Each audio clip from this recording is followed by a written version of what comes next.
হিমালয়ের দেশে উড়ল লাল সবুজ পতাকা। নেপালকে হারিয়ে বাংলাদেশ এখন সাফ আন্ডার-20 চ্যাম্পিয়ন।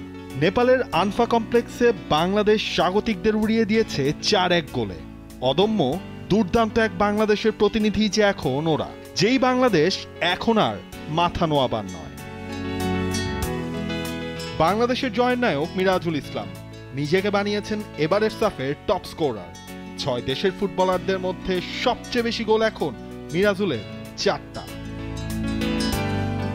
অথচ ম্যাচের শুরুতে বাংলাদেশকে চোখ রাঙানি দিচ্ছিল স্বাগতিকরা। সেই ভয়কে জয় করেছে বাংলাদেশের যুবারাই।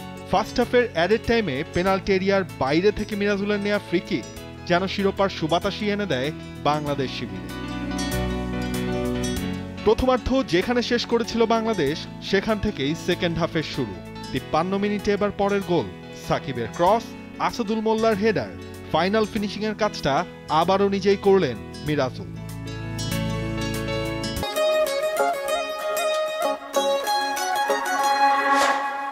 মিরাজুলের সাথে এবারের সাফে আরও এক তরুণ আলো কেড়েছেন, রাব্বি হোসেন রাহুল। 70 মিনিটে এবার মিরাজুল রাহুল জুটির আরও এক কারিশমা। এই দুজনের 1-to-1টাই পেনাল্টি এরিয়ায় ঢুকে গোলে কনভার্ট করেন রাব্বি হোসেন রাহুল। গেল সিজন এই দুজনে খেলেছিলেন একই ক্লাব ব্রাদার্স ইউনিয়নে। এবার যেন জাতীয় দলেও সেই বোঝাপড়াটাই বাংলাদেশের জন্য বয়ে আনলো প্রশান্তি। নেপালের হয়ে 80 মিনিটে একটা গোল শোধ দেন সামির তামান। এরপরও থামেনি বাংলাদেশের গোল বন্যা। বাংলাদেশের হয়ে গোলের হালিটা পূর্ণ পিয়াস আহমেদ নোভার এমন ফিনিশিংয়ে। 2018 সাফ আন্ডার-15-এ সবশেষেই নেপাল থেকে বাংলাদেশের ফুটবলে ছেলেরা এনে দিয়েছিল কোনো ট্রফি। 2024 নতুন বাংলাদেশ, এই ছেলেরাই আনলো নতুন এক ট্রফি। সাফ আন্ডার-20-তে দক্ষিণ এশিয়ার সেরা এখন বাংলাদেশ। নাবিল খান, T Sports.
For more updates, subscribe to our YouTube channel and click on the bell icon.